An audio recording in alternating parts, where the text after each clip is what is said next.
Ça y est, c'est bouclé, on sait à quoi va ressembler la matinale de France Inter à la rentrée. Alors que la grève bat son plein à Radio France, la patronne d'Inter, Adèle Vendrette, a détaillé aux Parisiens la composition de son équipe du matin pour la rentrée après le départ de Léa Salamé. Déjà, elle est rallongée d'une heure après le 7-9, le 7-9-30 et le 7-10, place au 7-11 avec deux grandes tranches distinctes qui composeront la grande matinale. De 7h à 9h, Nicolas Demorand reste à la tête de la partie actu de la matinale. Il avait très envie de rester et de transmettre à Benjamin Duhamel, a déclaré Adèle Vendrette. En effet, Benjamin Duhamel quitte BFM TV totalement pour France Inter, agacé par les manœuvres de BFM pour récupérer Léa Salamé à son détriment et incité par la rédaction d'Inter à choisir entre une pige matinale sur une radio de service public ou son emploi chez un concurrent privé. En plus de l'interview politique de 7h50 déjà annoncée, il co-animera avec Nicolas Demorand le grand entretien de 8h20. Résultat, entre 7h30 et 8h, Demorand, Duhamel et Patrick Cohen se succèdent. Une salariée s'inquiète, les hommes sur les sujets sérieux, les femmes sur la culture et l'humour. Adèle Vendrette répond à ça en promettant une matinale paritaire. Pour corriger l'effet Boys Club sur le Carrefour Clé, Dominique se sera avancé à 7h20, soit l'horaire actuel de la chronique en toute subjectivité qui reviendra avec de nouveaux intervenants à un autre horaire à la rentrée. À 8h20, Nora Hamadi, l'ex-Madame Europe d'Arte et productrice sur France Culture, engagée sur les territoires, les classes populaires, les invisibilisés, remplace Claude Askolovitch à la revue de presse. À 7h55, Bertrand Chameroy prend la relève de Mathieu Noël. Il avait déjà assuré l'intérim pendant son congé paternité.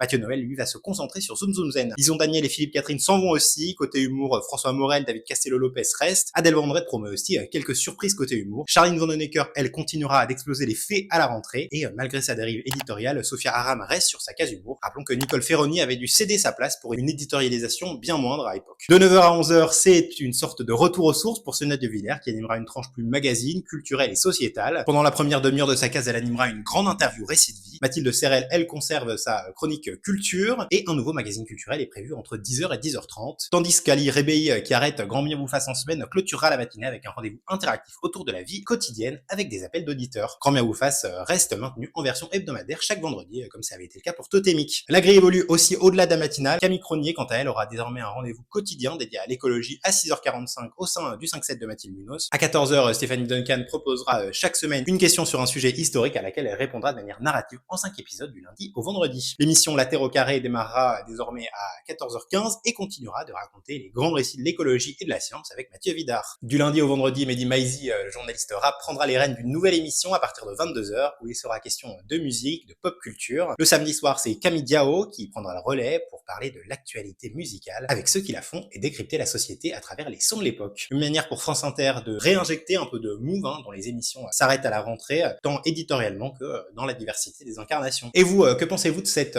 nouvelle matinale? Le départ de Léa Salamé peut-il faire vaciller la première matinale de France selon vous? Dites-moi ça en commentaire et abonnez-vous pour ne rien rater de l'actualité des médias.